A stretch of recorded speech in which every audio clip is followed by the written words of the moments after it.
പരിശുദ്ധ പരമദിവ്യകാരുണ്യ നാഥനായ ഈശോയ്ക്ക് നിത്യസ്തുതിക്ക് യോഗ്യനായ പരിശുദ്ധ പരമദിവ്യകാരുണ്യ നാഥനായ ഈശോയ്ക്ക്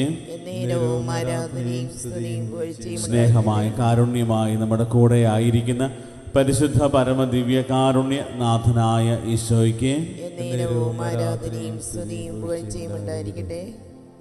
കാരുണ്യവാനായ ഈശോയെ, തിരുവോസ്തുരൂപനായി ഞങ്ങളുടെ കൂടെ ആയിരിക്കുമ്പോൾ ഈ കൃപയുടെ സമയം, മനുഷ്യവംശത്തിൻ്റെ മേൽ കരുണ ചൊരിഞ്ഞ ഈ ഒരു സമയം, പൂർണ്ണ ഹൃദയത്തോടെ ഞങ്ങൾ നിന്നെ ആരാധിച്ചുകൊണ്ട് നിന്റെ കരുണയിൽ ആശ്രയിക്കുന്നു.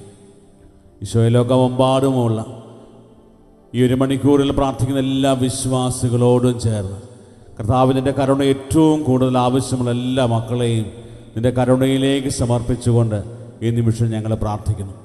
ഈശോ, നിരവധിയായ ആളുകൾ പാപത്തിൻ്റെ വലിയ ബന്ധനത്തിലായിരിക്കുന്നവരുണ്ട്, ഒത്തിരിയേറെ തടസ്സങ്ങളിലൂടെ കടന്നു പോകുന്നവരുണ്ട്, ഒത്തിരിയേറെ പ്രതിബന്ധങ്ങളിലും അതുപോലെ തന്നെ വിവാഹ ജീവിതത്തിലും കുടുംബത്തിൻ്റെ ആവശ്യങ്ങളിലും സാമ്പത്തികമായ ബുദ്ധിമുട്ടുകളിലുമൊക്കെ രോഗത്തിൻ്റെ അവസ്ഥകളിലൂടെ കടന്നു പോകുന്ന എല്ലാ മക്കളെയും പ്രത്യേകം ഈ മണിക്കൂറിൽ ഞങ്ങൾ സമർപ്പിച്ച് പ്രാർത്ഥിക്കുന്നു. ഈശോയെ, നിന്റെ കരുണ ചൊരിഞ്ഞ് എല്ലാവരെയും നിന്റെ സ്നേഹത്തിൽ ജ്വലിപ്പിക്കണമേ എന്ന് പ്രാർത്ഥിക്കുന്നു.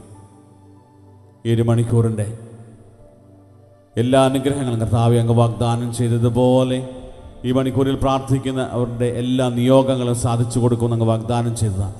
അവർ വലിയ ബോധ്യത്തോടുകൂടെ ഈ ഒരു മണിക്കൂറിൻ്റെ എല്ലാ അനുഗ്രഹങ്ങളും യാചിച്ചുകൊണ്ട് ഒന്ന് ചേർന്ന് നമുക്ക് പ്രാർത്ഥിക്കാം. ഈശോയുടെ തിരുഹൃദയത്തിൽ നിന്ന് ഞങ്ങൾക്ക് കാരുണ്യ സ്രോതസ്സായി ഒഴുകിയിറങ്ങിയ തിരുരക്തമേ, തിരുജലമേ, ഞങ്ങൾ അങ്ങയിൽ ശരണപ്പെടുന്നു. ഈശോയുടെ തിരുഹൃദയത്തിൽ നിന്ന് ഞങ്ങൾക്ക് കാരുണ്യ സ്രോതസ്സായി ഒഴുകിയിറങ്ങിയ തിരുരക്തമേ, തിരുജലമേ, ഞങ്ങൾ അങ്ങയിൽ ശരണപ്പെടുന്നു. ഈശോയുടെ തിരുഹൃദയത്തിൽ നിന്ന് ഞങ്ങൾക്ക് കാരുണ്യ സ്രോതസ്സായി ഒഴുകിയിറങ്ങിയ തിരുരക്തമേ, തിരുജലമേ, ഞങ്ങൾ അങ്ങയിൽ ശരണപ്പെടുന്നു. ഈശോയിൽ പ്രിയപ്പെട്ടവരെ, ദിവ്യകാരുണ്യനാഥൻ്റെ സന്നിധിയിലായിരുന്ന് കർത്താവിൻ്റെ കരുണയ്ക്ക് വേണ്ടി പ്രാർത്ഥിക്കുന്ന സമയമാണ് 3 മണി സമയം. ഈ ഒരു മണിക്കൂറിൽ പ്രത്യേകമായിട്ടും നമ്മളിന്ന് ധ്യാന വിഷയമാക്കുന്നത് പലപ്പോഴും നമ്മൾ ചോദിക്കാറുള്ള ഒരു പ്രധാനപ്പെട്ട ഒരു കാര്യമാണ്. അതായത്, ദൈവം എന്തിനാണ് ഇതുപോലെ എന്നോട് കരുണ കാണിക്കുന്നത്? എന്താണ് ദൈവം കരുണ കാണിക്കുന്നതിൻ്റെ ആ ഒരു വലിയ ലക്ഷ്യം? പലപ്പോഴും നമ്മളോട് തന്നെ ചോദിക്കാറുണ്ട്. പക്ഷേ വചനം നമ്മളെ പഠിപ്പിക്കുന്നത് നമ്മൾ തിരിച്ചറിഞ്ഞു കഴിഞ്ഞാൽ പൂർണ്ണമായും പൂർണ്ണ ഹൃദയത്തോടെ, പൂർണ്ണ മനസ്സോടെ, പൂർണ്ണ ആത്മാവോടെ ദൈവത്തിൻ്റെ കരുണയിൽ ആശ്രയിക്കുവാൻ നമുക്ക് സാധിക്കും. ദൈവത്തെ അറിയുവാനും അനുഭവിക്കുവാനും ആ ദൈവത്തെ പിരിഞ്ഞുള്ള ഒരു ജീവിതം നമുക്ക് ചിന്തിക്കാൻ പോലും പറ്റാത്ത വിധത്തിൽ ദൈവത്തോട് അടുക്കുവാൻ നമുക്ക് സാധിക്കും. വചനം നമ്മളെ പഠിപ്പിക്കുന്ന 1-2 കാര്യങ്ങൾ നമ്മൾ പ്രധാനമായിട്ടും കാണുകയാണ്. ഏറ്റവും പ്രധാനമായിട്ട് ദൈവം മനുഷ്യവംശത്തോട് ഇതുപോലെ കരുണ കാണിക്കാൻ പ്രധാന കാരണം പാപങ്ങൾ ക്ഷമിക്കാനും പാപികളെ വീണ്ടെടുക്കാനും വേണ്ടിയാണ്. അതായത്, ദൈവം ആഗ്രഹിക്കുന്നൊരു കാര്യം, മനുഷ്യവംശത്തിൽ ഒരു കുഞ്ഞു പോലും ഒരിക്കലും നശിച്ചു പോകാൻ പാടില്ല. ദൈവം നൽകുന്ന ആ ഒരു വലിയ സമ്മാനമായി നിത്യജീവൻ അവകാശമാക്കുന്നവരായി എല്ലാ മക്കളും, ദൈവം സൃഷ്ടിച്ച എല്ലാ മക്കളും രക്ഷപ്രാപിക്കണമെന്നുള്ള ദൈവത്തിൻ്റെ ആഗ്രഹം. അതുകൊണ്ട് ദൈവം പാപം ചെയ്ത് ദൈവത്തിൽ നിന്ന് അകന്നു പോയെങ്കിലും തിരിച്ചു വരാൻ, അതുപോലെ തന്നെ അവനോട് അവൻ്റെ പാപങ്ങൾ ക്ഷമിച്ച് അവനെ സ്വീകരിക്കാൻ വേണ്ടി ദൈവം തൻ്റെ അടിസ്ഥാന സ്വഭാവമായ കരുണ അത് മനുഷ്യന് നൽകുകയാണ്. ദൈവം ഈ ഒരു കാര്യം നമ്മൾ വചനത്തിൽ കാണുന്നത് എഫെസസുകാർക്ക് എഴുതിയ ലേഖനം അതിൻ്റെ 2-4 തിരുവചനങ്ങൾ നമ്മൾ വായിച്ചു കഴിഞ്ഞാൽ നമുക്ക് മനസ്സിലാകുന്ന കാര്യമാണ്. അതായത്, ദൈവം എപ്രകാരമാണ് ദൈവം നമ്മളോട് കരുണ കാണിക്കുന്നത്. എന്നാൽ നമ്മൾ പാപം വഴി മരിച്ചവരായിരുന്നിട്ടും കരുണാസമ്പന്നനായ ദൈവം നമ്മോട് കാണിച്ച മഹത്തായ സ്നേഹത്താൽ ക്രിസ്തുവിനോട് കൂടെ നമ്മെ ജീവിപ്പിച്ചു. അതായത്, ദൈവം നമ്മളോട് ഇതുപോലെ കരുണ ചൊരിഞ്ഞത് നമ്മൾ പാപം വഴി മരിച്ചവരായിരുന്നു. പക്ഷേ നമ്മൾ ജീവനുള്ളവരായ ദൈവത്തോടൊപ്പം ജീവിക്കുന്നവരായി മാറുവാനായിട്ട് ദൈവം തൻ്റെ കരുണ ചൊരിഞ്ഞു. രണ്ടാമതായിട്ട് ദൈവം മനുഷ്യവംശത്തോട് കരുണ കാണിക്കാനുള്ള മറ്റൊരു പ്രധാന കാരണം ദൈവത്തിൻ്റെ സ്വഭാവം മനുഷ്യവംശത്തിന് കാണിച്ചു കൊടുക്കും. അതായത് ഇതാണ് ദൈവത്തിൻ്റെ സ്വഭാവം. ദൈവം സ്നേഹിക്കുന്നവനാണ്, ദൈവം കരുണ കാണിക്കുന്നവനാണ് എന്നുള്ള ആ ഒരു വലിയ സത്യം എല്ലാ മനുഷ്യരും പറയും. അതിനുവേണ്ടിയാണ് ദൈവം കരുണ കാണിക്കുക. സങ്കീർത്തനം 145 വളരെ വ്യക്തമായിട്ട് നമ്മളോട് പറയുന്ന കാര്യം ഇതാണ്: കർത്താവ് കൃപാലുവും കരുണാമയനും ക്ഷമാശീലനും സ്നേഹസമ്പന്നനുമാണ്. കർത്താവ് എല്ലാവർക്കും നല്ലവനാണ്, തൻ്റെ സർവ്വസൃഷ്ടിയുടെ മേൽ അവിടുന്ന് കരുണ ചൊരിയുന്നു. 145 സങ്കീർത്തനം 8-9 തിരുവചനം പറയുന്നത് ദൈവം കാരുണ്യവാനാണ്, സ്നേഹനിധിയാണ്, ദൈവം എല്ലാവരോടും ഒരുപോലെ കരുണ കാണിക്കും. അതായത് ദൈവത്തിൻ്റെ സ്വഭാവം ഇതാണ് എന്ന് മനുഷ്യവംശം മുഴുവനും തിരിച്ചറിയണം. ആദ്യ മാതാപിതാക്കൾ പാപം ചെയ്തു കഴിഞ്ഞപ്പോൾ അവർക്ക് നഷ്ടമായ ഒരു പ്രധാനപ്പെട്ട കാര്യമെന്ന് പറയുന്നത് ദൈവത്തിൻ്റെ ഈ ഒരു നന്മയിലുള്ള ഒരു വിശ്വാസമാണ്. ഇത് നഷ്ടപ്പെട്ടു പോയി കഴിഞ്ഞപ്പോൾ ദൈവത്തെ ഉപേക്ഷിക്കാൻ പോലും അവർക്കൊരു മടിയുമില്ലാത്ത അവസ്ഥയാണ്. പ്രിയപ്പെട്ടവർ, അതുകൊണ്ട് ദൈവം മനുഷ്യവംശത്തോട് കരുണ കാണിക്കുന്നത് ദൈവത്തിൻ്റെ ഈ ഒരു വലിയ സ്വഭാവം നമ്മൾ തിരിച്ചറിയണമെന്നുള്ളത് കൊണ്ടാണ്.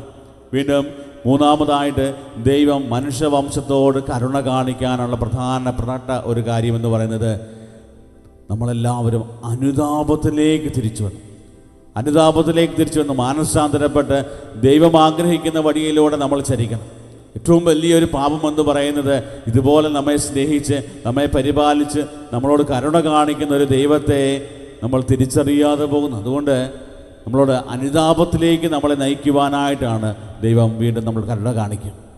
വീണ്ടും നമ്മൾ കാണുന്നത് നമ്മുടെ ബലഹീനതയിൽ നമ്മെ സഹായിക്കാനും ആശ്വസിപ്പിക്കുവാനും ദൈവത്തിൻ്റെ കരുണ നമ്മുടെ കൂടെയുണ്ട്. നമ്മുടെയൊക്കെ ജീവിതങ്ങളിലൊക്കെ ആണെങ്കിലും പലപ്പോഴും ചില ആളുകൾ വളരെ ക്രൂരമായിട്ടൊക്കെ പെരുമാറുന്ന സമയത്ത് നമ്മൾ ചിന്തിക്കുന്നൊരു കാര്യം, അതായത് ഒരു കണ്ണിൽ ചോരയില്ലാത്തൊരു പ്രവൃത്തിയാണല്ലോ, ഒരു കരുണയില്ലാത്ത രീതിയിലാണല്ലോ ഈ ഒരു വ്യക്തി പെരുമാറിയത്.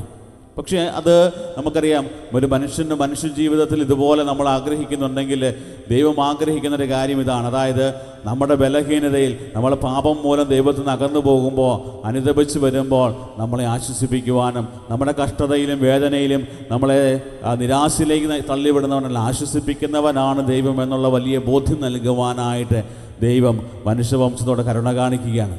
അഞ്ചാമതായിട്ട് നമ്മുടെ ജീവിതങ്ങൾ കരുണയുടെ ജീവിതങ്ങളായി മാറാൻ വേണ്ടി ദൈവം ആഗ്രഹിക്കുന്നു. അതുകൊണ്ടാണ് നമ്മൾ ഇതുപോലെ കരുണ കാണിക്കും. നല്ല സമറായൻ്റെ ഉപമയിലും വിശു പറയുകയാണ്, നീയും പോയി ഇതുപോലെ ചെയ്യുക. അതായത് കരുണ കാണിക്കുന്നവനായി നീ മാറുക. മത്തായിയുടെ സുവിശേഷം 5-ാം അധ്യായം 7-ാമത്തെ തിരുവചനത്തിൽ നമ്മൾ കാണുന്നുണ്ട്, കരുണയുള്ളവർ ഭാഗ്യവാന്മാർ, അവർക്ക് കരുണ ലഭിക്കും. അങ്ങനെ കരുണയുടെ ജീവിതം നയിക്കുന്നവർക്ക് ദൈവത്തിൻ്റെ കരുണ ഉറപ്പായിട്ടും ലഭിക്കുമെന്നുള്ളത് വചനം തരുന്ന വലിയൊരു ഉറപ്പാണ്.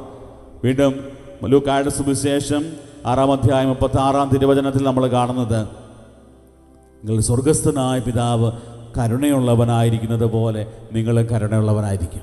പ്രിയപ്പെട്ടവരെ, ഇത് ഒരു വലിയ ഒരു ബോധ്യങ്ങളാണ് നമ്മുടെ ജീവിതത്തിലേക്ക് വരിക. വചനം നമുക്ക് പറഞ്ഞു തരുന്നത് ദൈവത്തിൻ്റെ ഈ ഒരു വലിയ സ്വഭാവം, അടിസ്ഥാനപരമായ സ്വഭാവം, ദൈവം സ്നേഹമാണ്, ദൈവം കരുണയാണ്. ഒരു നാണയത്തിൻ്റെ 2 വശങ്ങൾ പോലെ സ്നേഹവും കരുണയും ദൈവത്തിൻ്റെ ആ ഒരു വലിയ സ്വഭാവ സവിശേഷതയാണ്. അത് നമ്മുടെ ജീവിതങ്ങളുമായി ദൈവം പങ്കുവയ്ക്കാൻ ആഗ്രഹിക്കുന്നതിൻ്റെ പിന്നിലെ ഏറ്റവും വലിയ ലക്ഷ്യം നമ്മളും ദൈവത്തോടൊപ്പമായിരിക്കുവാനും ദൈവിക സ്വഭാവത്തിൽ ജീവിക്കുന്നവരായി നമ്മൾ മാറുവാൻ. നമുക്കറിയാം, ഒത്തിരിയേറെ ബലഹീനതകളും പോരായ്മകളുമൊക്കെ ഉള്ളവരാണ് നമ്മൾ. നല്ല തീരുമാനങ്ങളൊക്കെ നമ്മൾ ഒത്തിരിയേറെ എടുക്കും, പക്ഷേ പലപ്പോഴും അതിലൊക്കെ വിജയിക്കണമെന്നില്ല. ഒത്തിരിയേറെ കാര്യങ്ങളിൽ നമ്മൾ വിജയിക്കാറുണ്ട്, പക്ഷേ പലപ്പോഴും ചില കാര്യങ്ങൾ ഒത്തിരിയേറെ പരിശ്രമിച്ചിട്ടും പലപ്പോഴും സാധിക്കാതെ വരുന്ന സമയങ്ങളുണ്ട്. ഇവിടെയൊക്കെ നമ്മൾ ആഗ്രഹിച്ച് പ്രാർത്ഥിക്കുന്നൊരു കാര്യം, ഈശോയെ, നിൻ്റെ കരുണയാൽ ഞങ്ങളുടെ ജീവിതങ്ങളെ നീ ശുദ്ധീകരിക്കണമേ, ഞങ്ങളുടെ ബലഹീനതയെ ആശ്വാസമായി കടന്നു വരണമേ, നിൻ്റെ സ്വഭാവം തിരിച്ചറിയുന്നവരായി ഞങ്ങളുടെ ജീവിതങ്ങളെ മാറ്റണമേ എന്ന് നമുക്ക് പ്രാർത്ഥിക്കാം. ദിവ്യകാരുണ്യനാഥൻ്റെ ആശീർവാദം സ്വീകരിക്കുവാനായിട്ട് ഒരുങ്ങുന്ന സമയം നമ്മുടെ എല്ലാ പ്രാർത്ഥനകളും നിയോഗങ്ങളും ദൈവസന്നിധിയിൽ സമർപ്പിക്കാം.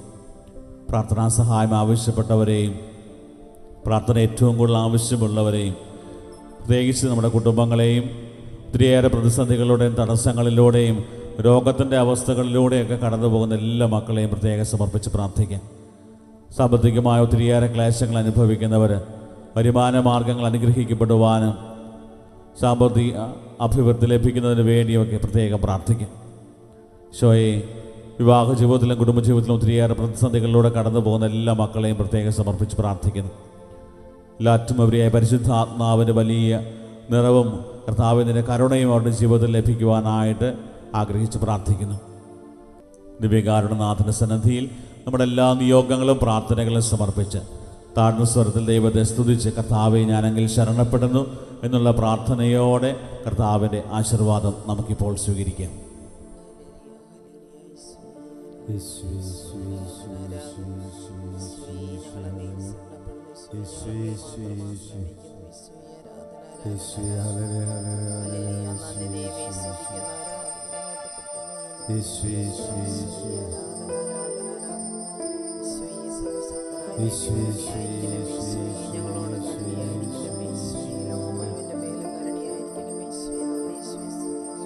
പരിശുദ്ധ പരമാ ദിവ്യകാരുണ്യമേ എന്നേരവും സ്തുതി ആരാധന.